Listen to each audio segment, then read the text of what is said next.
আপনি যদি কোনো ভালো মেয়েকে বিয়ে করতে চান তাহলে একজন বই পড়া মহিলা মানে বই পড়া নারীকে বিয়ে করুন। তাহলে আপনি বুঝবেন যে মেয়েটি ভালো, কতটা ভালো হতে পারে। সেগুলোর দু একটা উদাহরণ আমি দিচ্ছি। বই পড়া নারীরা বরাবরই ভালো শ্রোতা হয়ে থাকেন, তাই আপনার কথা শোনার মতন ধৈর্য এবং মানসিকতা তাদের অতি অবশ্যই থাকবে। এছাড়া আপনার যে কোনো সমস্যায় তিনি আপনাকে একটা ভালো সমাধান দিতে পারবেন।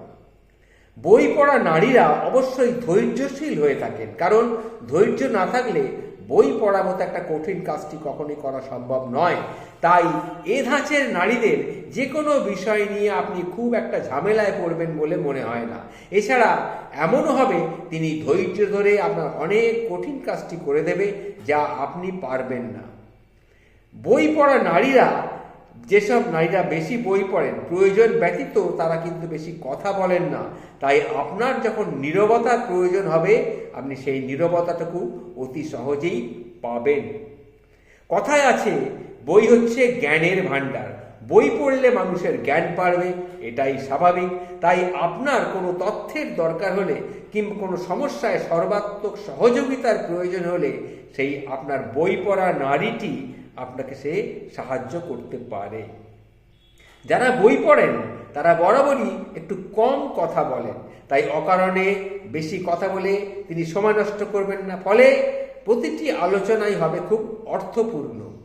আর বই পড়া নারী আপনি যদি বিবাহ করেন তাহলে জ্ঞানের সঙ্গী হিসাবে আপনি একজনকে পাবেন।